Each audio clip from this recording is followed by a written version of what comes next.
The council chamber was massive, built to hold representatives from 40 different species. Crystal columns reached up toward a domed ceiling that showed the stars beyond. Ambassador Peter Grant stood at the speaking platform, his hands resting on the smooth surface as he waited for silence.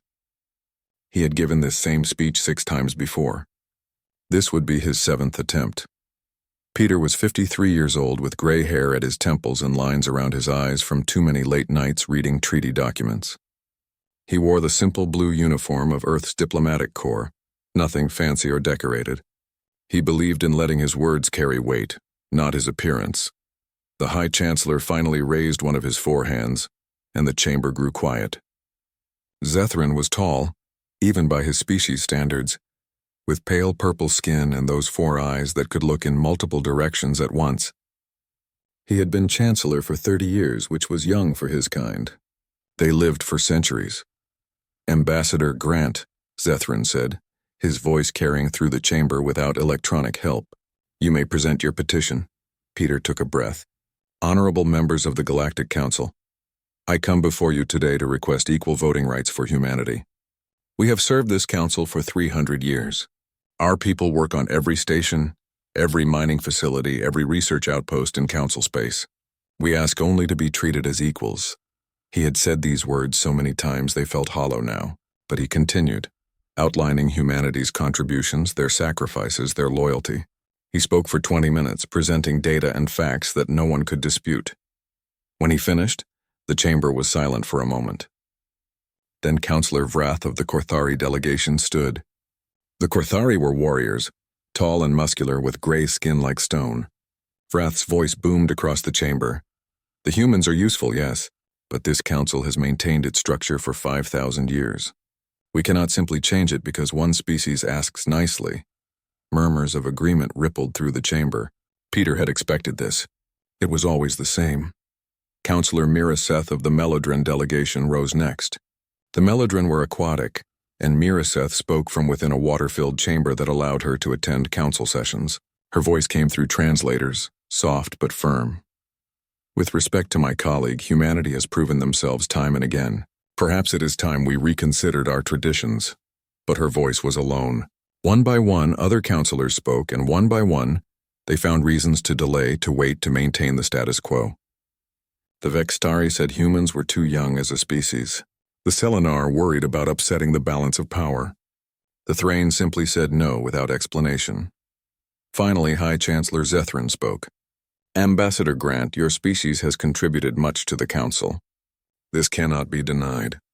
However, the structure of this Council has existed for millennia. Change must come slowly, with great consideration. We ask for your patience. Perhaps in another century we can revisit this matter. Another century. Peter felt something cold settle in his chest. Not anger, not really. Just a deep understanding that nothing he said would ever matter to these people. They would always see humans as useful tools, never as equals. I understand, Chancellor, Peter said quietly. He gathered his documents, placed them carefully in his case, and walked out of the chamber. His footsteps echoed on the polished floor. No one called him back. No one tried to soften the rejection. Outside the chamber, his assistant Katie Nelson was waiting. She was young, only 26, with red hair pulled back in a practical bun. She had been hopeful this time. Peter could see that hope die in her eyes as she looked at his face. They said no again, she said. It wasn't a question. They said no again, Peter confirmed. They walked together through the grand corridors of the council station. Around them, dozens of species moved about their business. Peter noticed how many humans there were, working quietly in the background. A human technician repairing a wall panel, a human translator helping 2 species communicate, a human janitor cleaning the floors that millions of beings walked on every day. They were everywhere, and they were invisible. Back in his office, Peter sat down at his desk and activated his secure communication system.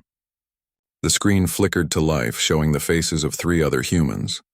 Admiral Kevin Rhodes, head of Earth's Defense Forces, Director Laura Bennett, who managed diplomatic operations, and Senator Charles Wright, who represented Earth's government. Well? Laura asked, though she already knew the answer. Rejected, Peter said. The vote wasn't even close. Miraseth spoke for us, but she was alone. Kevin's jaw tightened. He was a career military man, used to clear enemies and direct action. This political dance frustrated him. How long are we supposed to keep doing this? As long as it takes, Charles said, but his voice lacked conviction. That's what we've always said. Peter was quiet for a moment, looking at his hands. They were good hands, strong despite his age. Hands that had signed treaties and shaken with dozens of species. Hands that had built bridges that no one wanted to cross. What if we stopped? He said quietly. The other three looked at him with surprise. Stopped what? Laura asked. Stopped asking. Stopped waiting. Stopped pretending that they'll ever see us as equals. Peter looked up at the screen. What if we just left? Kevin leaned forward. You mean pull out of the council entirely? Not loudly. Not with threats or ultimatums.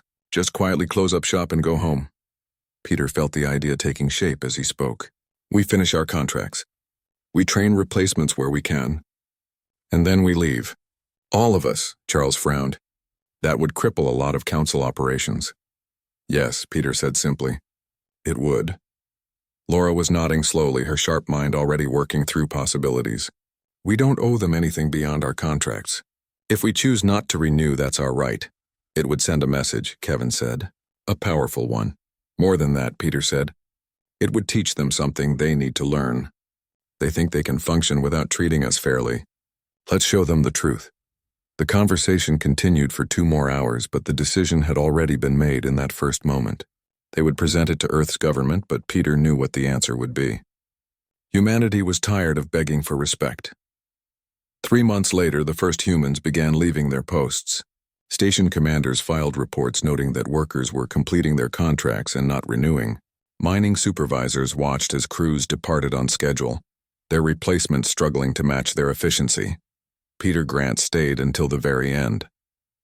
He was the last human to leave the council station, walking through those grand corridors one final time. The technicians were gone. The translators were gone. The janitors were gone. Already he could see the small signs of decay.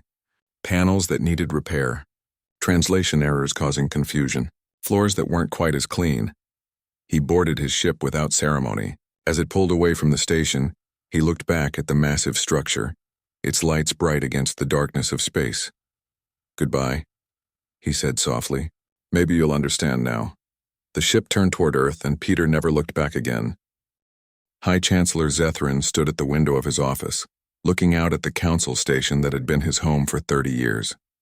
From this height, he could see the docking bays where ships came and went, the residential sectors where thousands of beings lived and worked, and the vast solar panels that powered it all.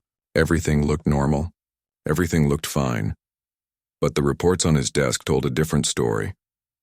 He turned back to his office where Counselor Miraseth waited, her water chamber positioned near his desk. She had requested this private meeting, and Zethrin had a feeling he knew what she wanted to discuss. Show me, he said simply. Miraseth's tentacles moved across her controls, and a holographic display appeared in the air between them. It showed production charts, efficiency ratings, incident reports, and diplomatic logs from across council space. Every single chart showed the same pattern. A steady line for years, then a sudden drop starting 3 months ago. Mining output is down 42%, Miraseth said, her translated voice calm but firm. Diplomatic incidents have increased by 300%. Station maintenance issues have doubled. Translation errors are causing problems in scientific collaboration and trade negotiations. And most concerning, our peacekeeping stations along the disputed zones are operating at half capacity.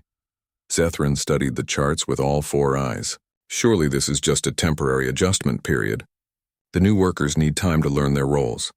It has been 3 months, Chancellor. The problems are getting worse, not better.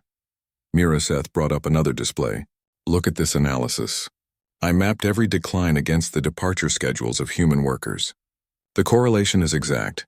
You are suggesting that humans leaving their posts is causing all of this? I am not suggesting it, Chancellor. I am stating it as fact. The humans were doing far more than we realized. They weren't just workers filling positions.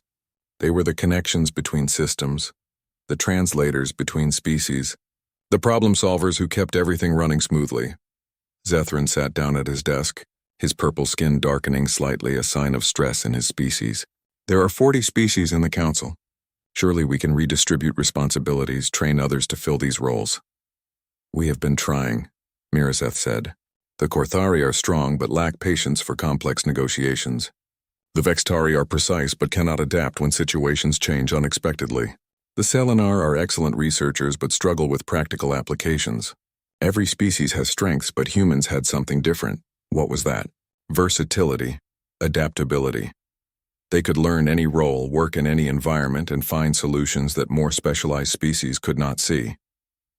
We took that for granted because they made it look easy. Zethrin wanted to argue, but the data was clear.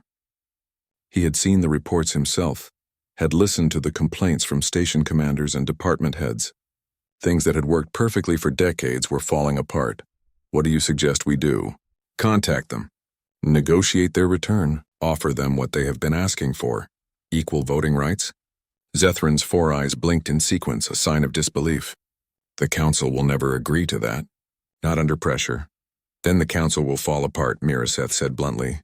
Because what I have shown you is only the beginning. She was right, though Zethrin didn't want to admit it.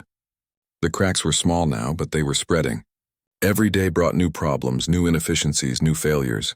And every attempt to contact humanity had been met with silence. That silence was almost worse than hostility. If the humans had made demands or threats, the council could have negotiated or resisted. But this quiet departure, this complete withdrawal, left the council with nothing to push against. The humans had simply stepped aside and let the consequences speak for themselves. Across the galaxy, the situation continued to deteriorate. On Research Station Nova 9, scientists from 6 different species were trying to collaborate on a project studying dark matter fluctuations. The work required sharing data across multiple formats, translating not just languages but entire frameworks of thought.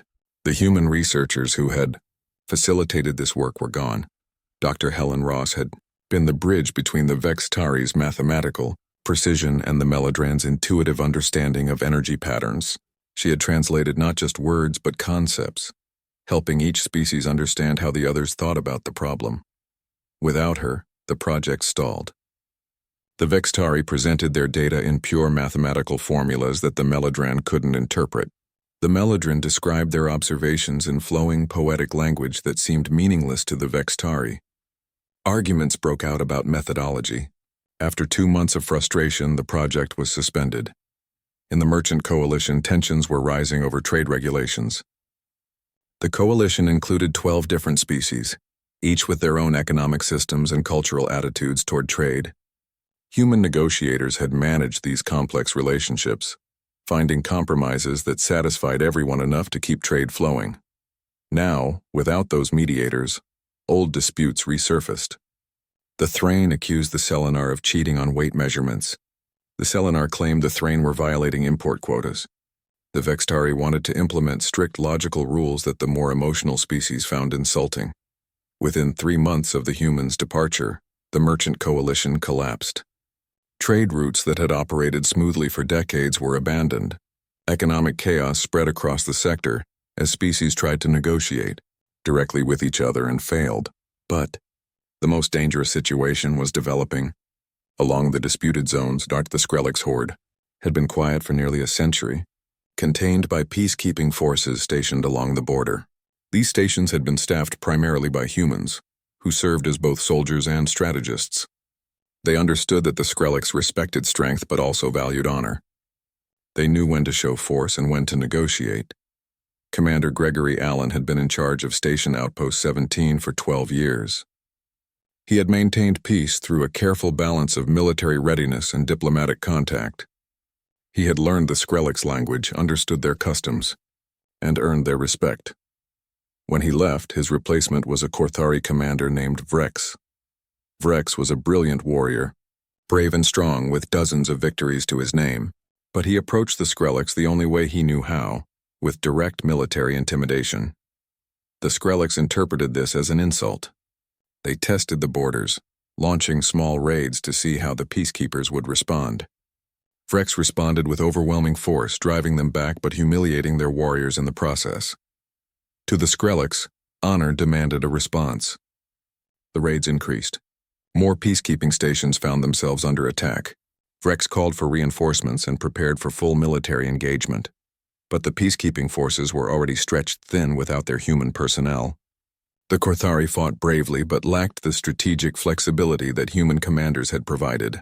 The Vextari's precise defensive calculations failed against the Skrillex' chaotic assault patterns. Within 2 months, 3 border stations had fallen. Skrillex forces were pushing deeper into council space than they had in a century. Chancellor Miraseth brought all of this information to the emergency council session. The chamber was crowded, with representatives from every member species present. The mood was tense. "We face the worst crisis in generations," Miraseth said, her translated voice carrying through the chamber. "Our economy is in chaos. Our research is stalled, and now we face a military threat that we are not prepared to handle. All of this began when humanity departed. You blame them for this?" Counselor Vrath demanded. "They abandoned their posts in our time of need." "They completed their contracts and chose not to renew," Miraseth corrected. "That was their right. We cannot force them to work for us." "Then we will manage without them," another counselor said. "We are not helpless, are we not?" Miraseth displayed the latest reports. "We are losing ground on every front. How long before the Skrillex advance cannot be stopped? How long before our economy collapses completely? How long before this council tears itself apart?" The chamber erupted in argument. Some counselors insisted they could solve these problems without human help. Others demanded that humanity be compelled to return. A few, like Miraseth, argued that they needed to negotiate properly. High Chancellor Zethrin listened to all of them, his 4 eyes moving between speakers. He had been Chancellor for 30 years, had maintained peace and stability through careful diplomacy. But the situation was beyond anything he had faced before. Finally, he raised his hands for silence. The chamber gradually quieted. "I will travel to human space," he said. "I will meet with their leaders and negotiate their return." The chamber exploded with reactions. Some counselors supported this decision. Others called it weakness, arguing that the Chancellor should never humble himself by traveling to a non-voting species. But Zethrin had made his decision. Pride meant nothing if the council collapsed around him. He looked at the star charts showing the Skrillex advance, the economic data showing declining trade, the reports of systems failing across council space. The humans had taught them a lesson, whether the council wanted to learn it or not. They had shown that respect could not be taken for granted. Lieutenant Commander Sarah Mitchell checked her console one last time, making sure every reading was exactly where it should be. The environmental control room of Orbital Prime 7 hummed quietly around her, banks of monitors displaying data from 60 different atmospheric zones. Each zone maintained the exact conditions needed for different species to survive. Too much oxygen and the methrin would suffocate. Too little pressure and the Vextari's crystalline bodies would crack. Sarah had maintained these systems for 8 years. She knew every quirk, every fluctuation, every small adjustment needed to keep thousands of beings alive and comfortable. She knew which sensors ran slightly hot and needed calibration. She knew which backup systems had minor glitches. She knew which automatic protocols couldn't be trusted. Click stood beside her, his crystalline body catching the light from the monitors and scattering it in rainbow patterns across the walls. He was young for a Vextari, barely 50 years old and eager to learn. Sarah had spent 3 months training him, showing him everything she could. "Remember," Sarah said, pointing to the display for Sector 12, "this one needs manual calibration every 72 hours. The automatic system will tell you everything is fine, but it drifts. You have to check it by hand." Clix's crystalline fingers made soft clicking sounds as he took notes on his data pad. "I understand. Every 72 hours manual check of Sector 12. Not just a check," Sarah emphasized. "You need to physically adjust the valves. See these 3 here?" She pointed to the schematic. "They need to be turned counterclockwise, exactly 2 full rotations, then back 1/4 turn. The sensors won't catch the drift until it's too late. 2 full rotations counterclockwise, back 1/4 turn." Clix repeated. "I have recorded this." Sarah pulled out a data chip and handed it to him. "Everything is on here. All my notes, all the procedures, every quirk and workaround I've learned. Read it carefully. If you have questions after I'm gone, everything should be in there." Clix took the chip carefully. His species didn't really have expressions that humans could read easily, but Sarah thought he looked concerned. "You have been here a long time, Commander Mitchell. The station will miss your expertise." "You'll do fine," Sarah said, though she wasn't entirely sure that was true. Just follow the procedures and don't trust the automation on anything critical. She took one last walk through the control room, her hand trailing along the console she had monitored for so long. In the corner was the coffee maker she had brought from Earth, a human comfort in an alien place.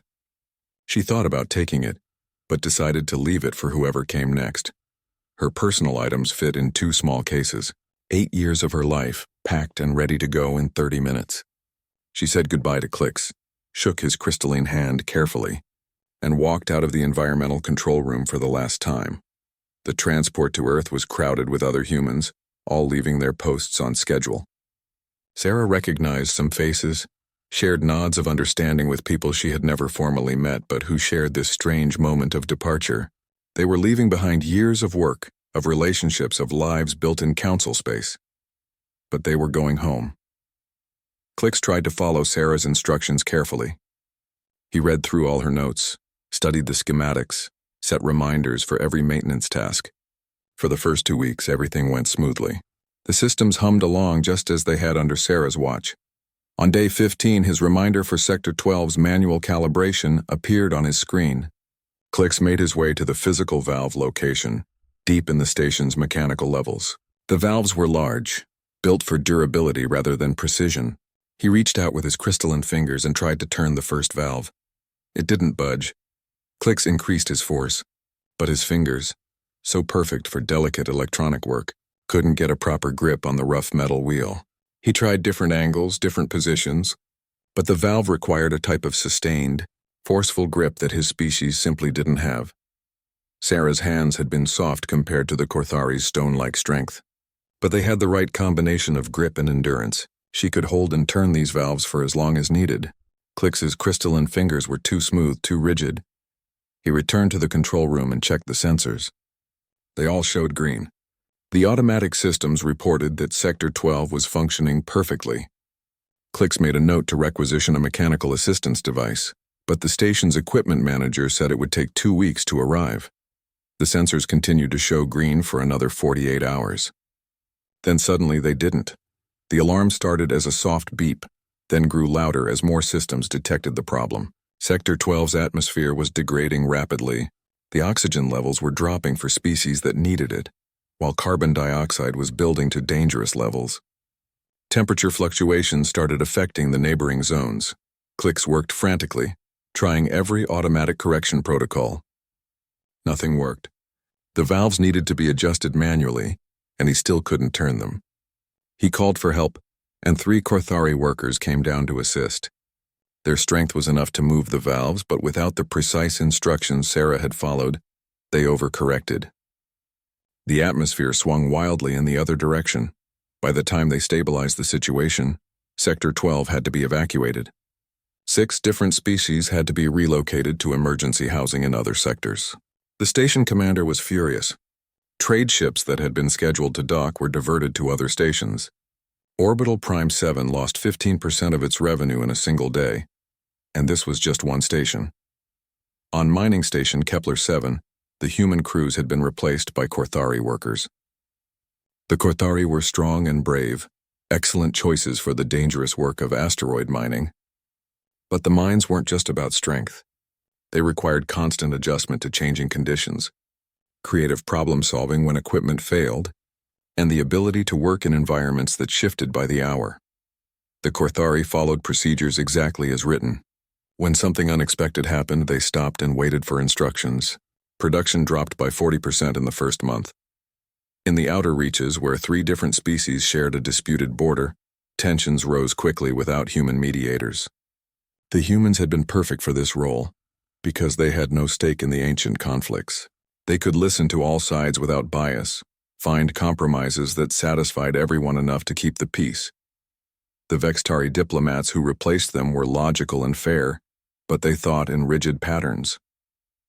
They couldn't understand why the Selenar cared about honor more than resources, or why the Thrain refused to negotiate on certain days of their religious calendar. Within 6 weeks, 2 minor skirmishes broke out over misunderstandings that a human mediator would have prevented. The Great Archive, the Council's vast repository of knowledge from every member species, began experiencing translation errors. Human linguists had maintained the complex systems that converted between 40 different languages, understanding not just the words but the cultural context that made communication possible. The automated systems worked well enough for simple translations, but they missed nuances. A Melodran scientific paper was translated in a way that accidentally insulted the Korthari researchers who needed to read it. A trade agreement between the Thrain and the Vextari was translated with a word that meant slightly different things to each species, causing confusion that delayed the deal for months. Station managers started filing reports. At first, they were careful and professional, noting the small decreases in efficiency. As weeks passed and problems multiplied, the reports became more urgent. Something was breaking down and no one could quite identify what it was. The humans had been everywhere, doing everything so smoothly that no one had noticed how much they held together. They weren't the strongest species or the smartest or the most specialized, but they were adaptable. They could learn any job, work in any environment, and find solutions to problems that more specialized species couldn't solve. Now they were gone, and the gaps they left behind were growing wider every day. Counselor Miraseth read through the reports in her water-filled office, her tentacles moving in patterns of distress. She had warned them this would happen. She had tried to tell the council that humans were more valuable than they realized. She attempted to contact the human embassy, but found it closed. The building was empty, locked, with a simple message on the door thanking the council for the opportunity to serve and wishing them well in the future. She sent messages to Earth, to the human government, to any human official she could think of. None of them were answered. It was as if humanity had simply decided the galaxy beyond their own systems no longer existed. Miraeth understood what was happening, and it frightened her. The humans hadn't left in anger. They hadn't made threats or demands.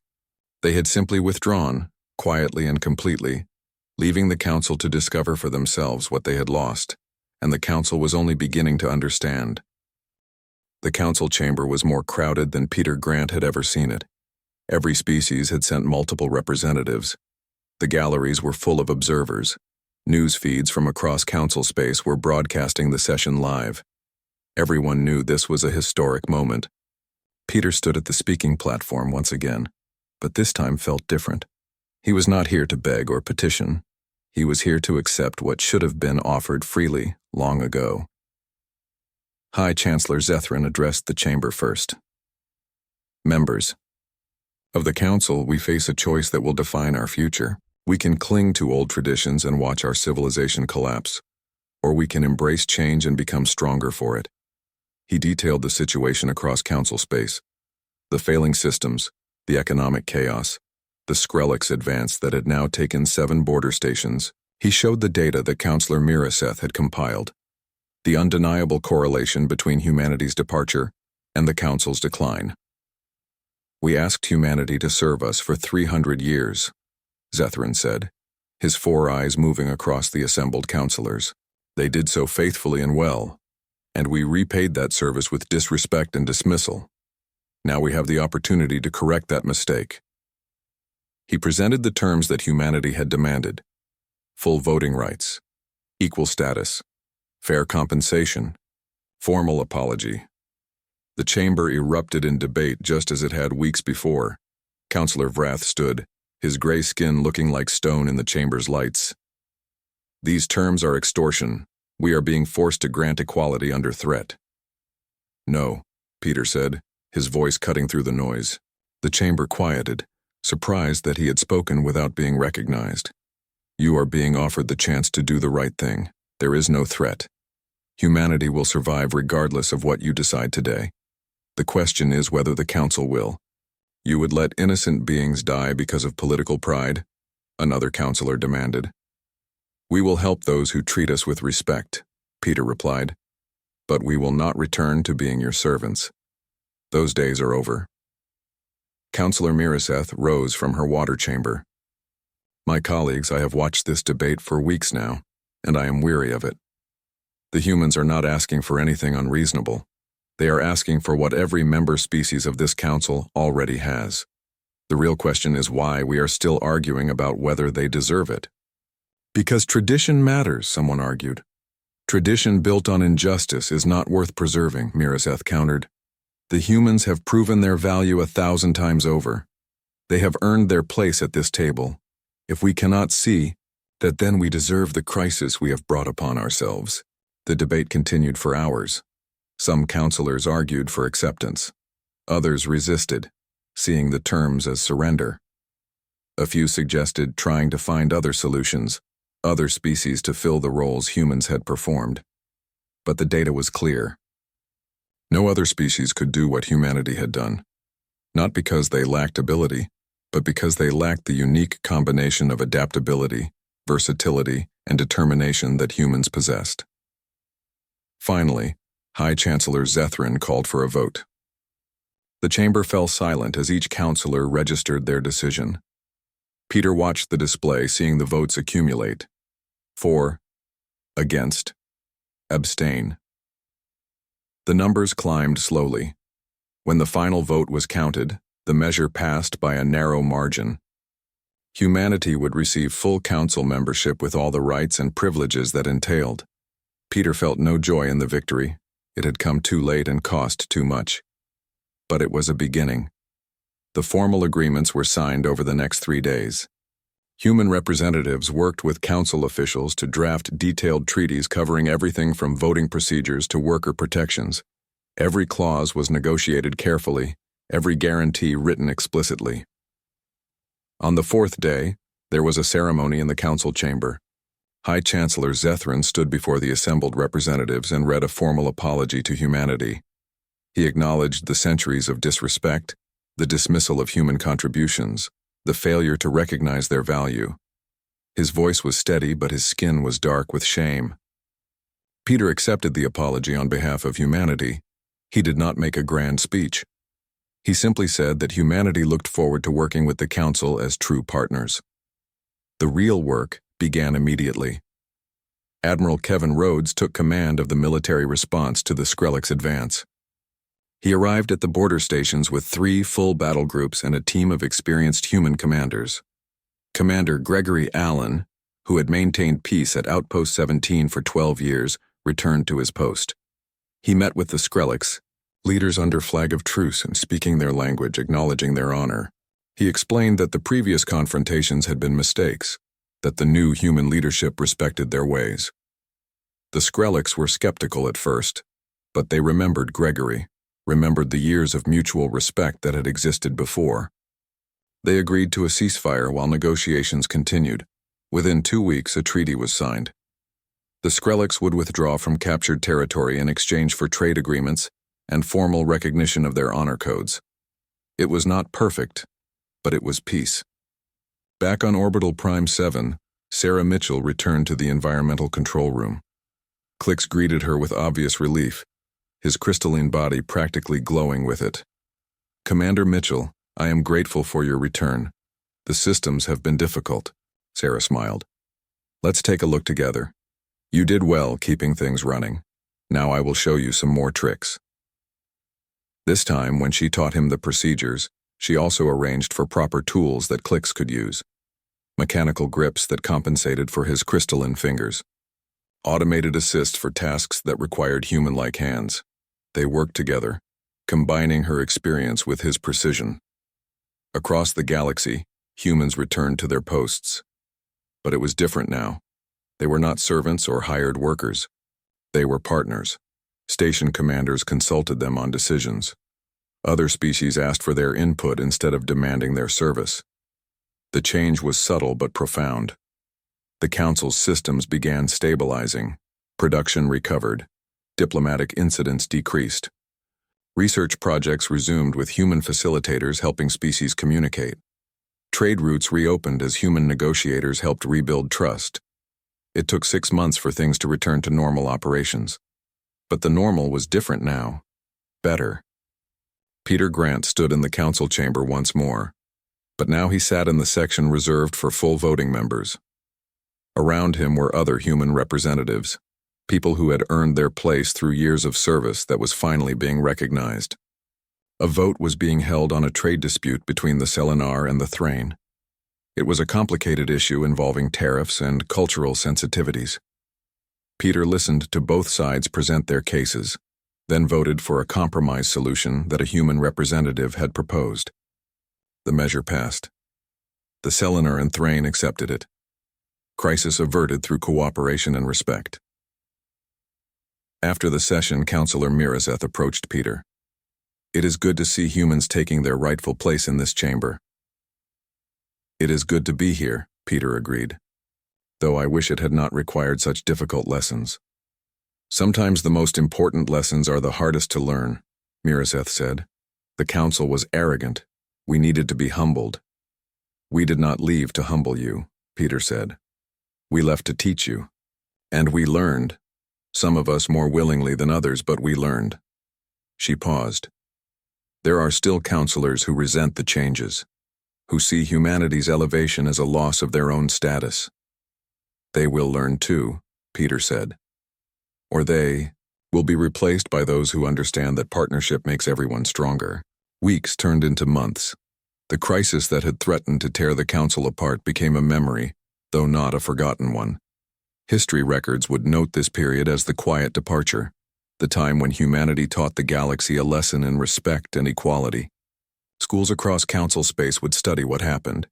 Young beings of every species would learn about the humans who left peacefully and returned with dignity. Some would draw lessons about pride and arrogance.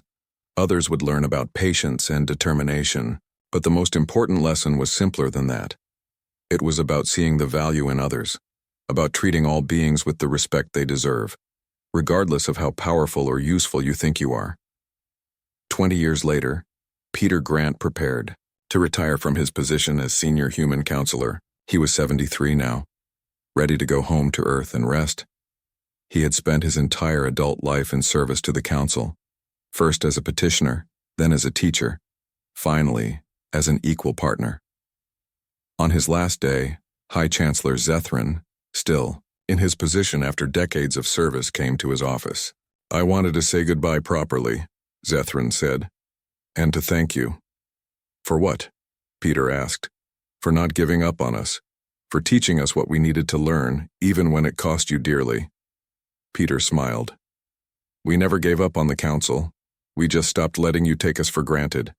It was a lesson we desperately needed." Zethrin's 4 eyes were bright with respect. "The council is stronger now because of what humanity taught us. We are better partners to each other because we learned to value all contributions equally." "That was always the point," Peter said. "Not to gain power, but to build something better together." They shook hands, the human gesture that had become common across the council. The journey to human space took 5 days. High Chancellor Zethrin traveled with a small diplomatic team, keeping the trip as quiet as possible. He had never visited Earth before. In 300 years of human membership in the council, it had always been humans who came to the council stations. No high-ranking council official had ever thought to visit their home. That fact bothered Zethrin more than he wanted to admit. The ship dropped out of faster-than-light travel at the edge of Earth's solar system. Immediately, they were scanned by human defense satellites. A calm voice came over the communication system. "Unknown vessel, this is Earth Defense Station 3. State your identity and purpose." Zethrin's pilot responded with the proper codes. "This is the Council diplomatic vessel carrying High Chancellor Zethrin. We request permission to approach Earth and meet with your government." There was a long pause. Then the voice returned, sounding slightly surprised. "Stand by for verification, Chancellor." It took 30 minutes before they received clearance to approach. As they moved deeper into the solar system, Zethrin studied the displays showing human space. He saw mining operations on asteroids, research stations orbiting various planets, defense platforms positioned strategically throughout the system. Everything was organized, efficient, and clearly well-maintained. Humans had built all of this while also maintaining half the infrastructure of council space. The realization made Zethrin's skin darken with shame. They were directed to land at a facility on Earth called Terra Nova, the capital of human government. As the ship descended through the atmosphere, Zethrin got his first look at Earth itself. Blue oceans, green continents, white clouds. It was beautiful in a simple, straightforward way that many alien worlds were not. The landing was smooth. When the doors opened, Zethrin and his small team stepped out onto human soil for the first time. A delegation was waiting for them. led by a woman in a formal gray suit. "Chancellor Zethrin," she said with a polite nod. "I am Director Laura Bennett of Earth's Diplomatic Corps. Welcome to Earth." "Thank you, Director Bennett." Zethrin tried to read her expression but found it difficult. Humans could be hard to interpret. "I apologize for the unannounced visit. We received your request for a meeting. We were simply surprised." Laura gestured toward a building nearby. "Please come with me. Ambassador Peter Grant and our other officials are waiting." They were led to a conference room that was plain and functional, nothing like the grand chambers of the council station. The furniture was sized for humans, which made Zethrin's tall frame feel awkward. Several humans sat around the table, and Zethrin recognized Peter Grant immediately. Peter looked older than he had 3 months ago. The lines around his eyes were deeper, but he sat straight and calm, his hands folded on the table in front of him. "Chancellor," Peter said simply. "This is unexpected." Zethrin took a seat across from him. "Ambassador Grant, I must speak with you about the current situation in council space." "I am aware of the situation," Peter said. "We monitor council communications. Then you know that we face serious problems. Systems are failing. The Skrillex are advancing. Economic stability is threatened." Zethrin paused. "We need humanity to return." Peter's expression did not change. "Why?" The question was simple, but it carried weight that Zethrin felt in all 4 of his hearts. "Because the council cannot function without you. That is not what you said 3 months ago." Zethrin's skin darkened further. "I was wrong. We were all wrong. We did not understand how vital humanity was to the council's operation." Admiral Kevin Rhodes, sitting beside Peter, leaned forward. "You understood that we contributed. You just did not believe that contribution was worth treating us as equals." "That was a mistake," Zethrin admitted, "one I am here to correct. The Council is prepared to offer humanity full voting rights, equal status with all member species. Now," Laura Bennett said, her voice sharp, "you offer this now when you need us." Where was this offer when we asked peacefully for years? Zethrin had no good answer to that. The truth was simple and shameful. The Council had not offered equality because they had not been forced to. They had taken humanity's service for granted, assumed it would continue regardless of how they were treated. "I cannot change the past," Zethrin said. "I can only offer to make things right going forward." Peter leaned back in his chair, studying the Chancellor with eyes that had seen too many disappointments. "What exactly are you offering, Chancellor?" "Full Council membership with equal voting rights, fair compensation for all human workers across the galaxy, technology sharing agreements, preferential trade status." Zethrin listed everything his team had prepared. "We can negotiate the specific terms, but the Council is committed to treating humanity as true equals. And in return, you want us to come back and fix your problems," Kevin said. "We want humanity to resume its place in the Council," Zethrin corrected, though Kevin's blunt assessment was accurate. Peter stood up and walked to the window looking out at the city beyond. Terra Nova was impressive, a city of millions that functioned smoothly and efficiently. Humans had built this while also building half the infrastructure the Council relied on. "Tell me something, Chancellor," Peter said without turning around. "In 300 years, how many times did a Council official visit Earth?" Zethrin was silent. "The answer is never," Peter continued. "We came to you. Always. Every meeting, every negotiation, every petition. We came to your space, learned your languages, adapted to your customs, and you never thought to return the courtesy." "You are right," Zethrin said quietly. "We treated you as servants, not as partners." Peter turned from the window. "Do you understand why we left?" "Because we did not respect you. Not just that." Peter walked back to the table but did not sit down. "We left because we realized that nothing we said would ever matter. We could present perfect arguments, overwhelming evidence, years of loyal service, and you would still find reasons to keep us beneath you. Words were not going to change your minds. So you left to punish us," Zethrin said. "No." Laura shook her head firmly. "We left to teach you. There is a difference." Senator Charles Wright spoke for the first time, his voice measured and calm. "The Council needed to understand what partnership actually means. Not just words and treaties, but genuine respect and equality. You could not learn that while we were there, making everything work smoothly in the background. So you let us fail," Zethrin said. "We let you face the natural consequences of your decisions," Kevin corrected. Every system that is failing now was sustained by human labor that you took for granted. We did not sabotage anything. We simply stopped volunteering to fix problems that were not our responsibility. Zethrin understood now, and the understanding was bitter. Humanity had not left out of anger or spite.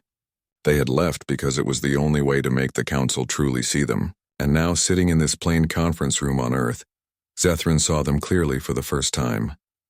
What would it take for humanity to return? He asked. Peter sat back down at the table. That depends on whether you are asking us to come back as servants or as partners. As partners. As equals. Zethrin meant it with all four of his hearts. Then we need more than just promises, Laura said. We need guarantees. We need it written into Council law that humanity has full voting rights, that human workers receive fair treatment, that our voice matters as much as any other species. We need a formal apology, Charles added, not just to us but to every human who served the Council faithfully and was treated as less than they deserved. And we need you to understand something, Peter said, his voice firm. This is not charity. This is not us saving you. This is us teaching you what you should have learned long ago. Respect is not something you can demand. It must be earned, and it must be given freely. Zethrin listened to each demand, and with each one he felt the weight of his species' arrogance settling on his shoulders. Everything they asked for was fair. Everything they demanded was something the Council should have offered freely years ago. I agree to all of this, he said. I will bring these terms to the Council. But I must ask, will humanity help us now? The Skrillex advance threatens innocent lives. Species who had no part in the decision to deny your equality will suffer if they continue. Peter exchanged looks with the others. Zethrin saw something pass between them, some silent communication that came from years of working together. We will help, Peter said finally, but on our terms and with our conditions met first.